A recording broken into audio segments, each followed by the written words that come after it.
Sa pagpapatuloy, ang mga gerero ay napilitang lumisan sa kanilang mansyon upang takbuhan ang mga nagrarally. Ngunit dahil sa galit pinagkakalampag ng mga tao ang kanilang sasakyan, kaya aligaga si Jackie at Miguelito.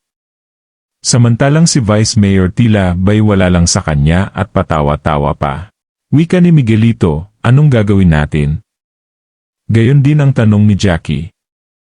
Ngunit kaya pala kalmado si Roberto ay lubos ang tiwala niya sa kapulisan. Wika nito. Huwag kayong mag-alala, alam ng mga pulis ang gagawin nila. Dagdag pa ni Miguelito, mabuti pang iparesto na natin lahat yan sa pulis. Dahil dun pinagtutulak ng mga kapulisan ang mga tao at kasabay ang pagpaputok ng mga warning shots upang ito ay magbigay daan sa papaalis na sasakyan ng mga gerero. Bago sila makaalis nagwika pa si Miguelito ng, yan buti nga sa inyong mga hampas lupa. Samantala sa burol naman ni Santino. Nagulat si Mando, wika nito o Aling Marna. Sagot naman ng Ali ay makikiramay kami. Dahan-dahang lumapit si Aling Marna kay Rigor upang magbigay respeto sa namatayan. At wika nito. Rigor, nakikiramay kami. Alam kong masakit yung pinagdadaanan mo. Kailan lang namatay yung anak mong si David? Tapos ngayon naman ay ang bunso mong si Santino. Hayaan mo ipagdadasal namin ang katahimikan niya. At agad na wika ni Rigor sa manang ay. Matatahimik lang ang kaluluwa ng anak ko kapag nagbayad ang mga taong may kasalanan nito. At pinagmasdan ng masama ni Rigor ang manang. Ang manang naman ay tila bay nasindak kaya pumunta na ito sa altar upang magbigay na ng respeto kay Santino. Alam kasi ni Aling Marna na galit si Rigor sa kanilang mga anak kaya matapos magbigay respeto sa namatay. Pinagmamasdan pa din sila ni Rigor ng masama. Kaya hindi na nila natiis kasi pakiramdam nila ay hindi sila welcome kaya tuluyan na lang silang lumisan. Samantala ang ibang kapulisan na inutusan ni Rigor upang mag-abang baka pumuslit si Tanggol upang makita ang labi ng kanyang kapatid. Kaya sila ay hindi nagsuot ng kanilang mga uniforme upang hindi sila mahalata at upang maikubli nila ang kanilang mga sarili. Wika ng lalaki na residente ng lugar, sino ang mga yon? Parang ngayon ko lang nakita yan dito, parang mga bagong muka. Sagot naman ng babae niya kausap, nga mukhang mga dayo. Baka naman bibisita kay Santino. Pabiro namang wika ng tambay na lalaki. Ano puntahan ko na ba? Mukhang nahihiya lang Napansin ng mga nagmamasid na pulis na tila ba'y nahahalata na sila ng mga residente, kaya lilipat sila ng lugar baka sa ibang kanto daw dumaan sila Tanggol. Hinala nila na baka ang mga residente ay kakilala si Tanggol kaya para hindi sila mahalata na pulis ay lilipat muna sila ng pwesto. Lumabas naman si Rigor upang kamustahin ang ginagawang operasyon ng mga kapulisan. Wika ng pulis, Sir, nalibot na namin ang Kalye Duque at Hoben, ngunit wala kaming nakita na kahina-hinalang lalaki.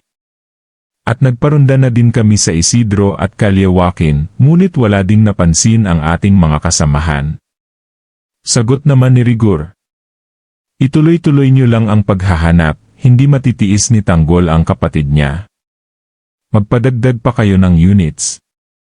Sir, kasalukuyang nasa rally po ang iba nating kasamahan. Sagot ulit ni Rigor, wala akong pakialam.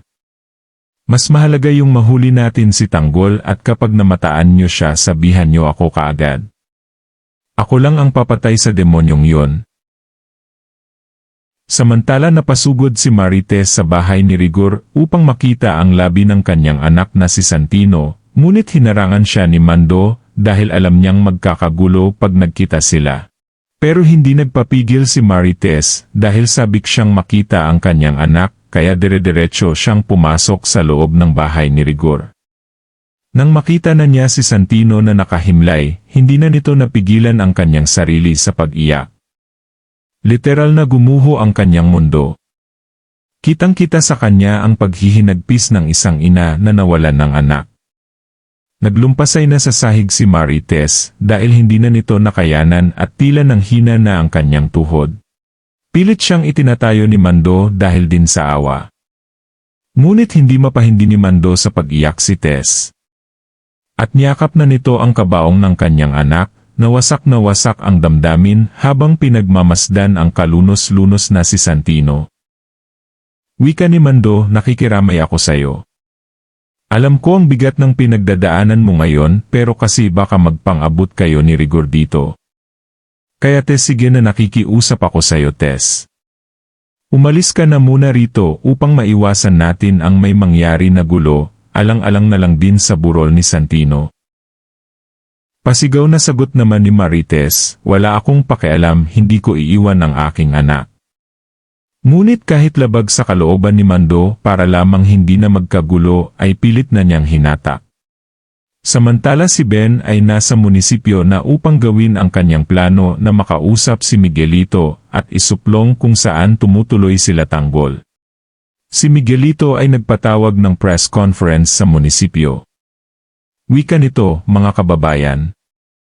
May patong na po sa ulo ng mga pugante.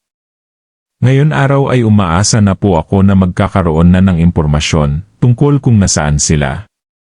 Malaking banta ang mga kriminal na ito sa ating lungsod. Kaya bilang proteksyon para sa inyong lahat ay maglalabas ako ng isang executive order, ang anti-mob policy. Ang utos na ito sa tulong ng kapulisan ay ang magpapatahimik sa mga bayolenteng marahas at walang pusong tao na gusto lamang manggulo. Dagdag pa ni Miguelito, gagawin natin ang lahat para mapanatili ang kapayapaan ng ating lungsod kaya kayong nagbabalak ng masama magdalawang isip na kayo dahil habang ako ang nakaupo bilang mayor lalabanan ko lahat ng gustong manira at manggulo sa ating minamahal na lungsod ng Maynila. Dagdag pa ni Miguelito, ang executive order na ito ay hindi proteksyon lang para sa inyo, kundi proteksyon din para sa amin.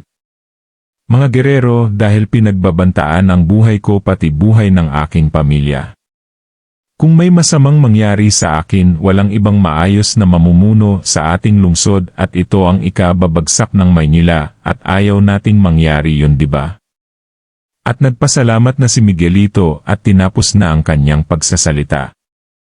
Huling wika niya ay, "Maraming salamat po kababayan." At siya ay naglakad na palabas ng silid. Samantala si Ben ay napakadesperado nang makuha ang atensyon ng mayor kaya nagsisigaw ito ng, si Santino Mayor ay ginamit lang ng ama niya upang ma-set up si Tanggol. Dahil sa mga salitang iyon nakuha niya nga ang atensyon ni Miguelito. Pinatawag na nga ni Miguelito si Ben sa kanyang opisina. Wika nito, wala ng paligoy-ligoy pa. Bakit kita kailangang pagkatiwalaan? Sagot naman ni Ben, si Tanggol po ay nagluluksa ngayon mayor sa pagkamatay ni Santino. Nadamay po sa operasyon kagabi. Tanong naman ni Miguelito, ano? Namatay si Santino? Si Tanggol anong lagay niya? Wika naman ni Ben, Mayor, mawalang galang na pero bago ko ituloy ang sinasabi ko, pwede ko po bang makuha muna yung paunang bayad? Ngumiti naman si Miguelito sa kanyang narinig. Dahil dun binigay na ni Miguelito sa mismong kamay ni Ben ang pabuyang pera. Samantala si Tanggol dala ng kanyang galit ay nagpaplano upang sugudin ang presinto ng mga pulis upang patayin si Rigor kaya pinigilan siya ng kanyang mga kasama. Ngunit sagot nito, wala akong pakialam sa panganib, kailangan kong mapaghiganti si Santino. Abangan sa sunod na episode dahil sa paghihiganti at pabuyang pera. Tinuro na ni Ben kung saan nagtatago sila Tanggol, kaya agad itong nilusob ni Miguelito at ng kapulisan. Sumiklab ang barilan sa pagitan ng grupo ni Tanggol at ng mga kapulisan.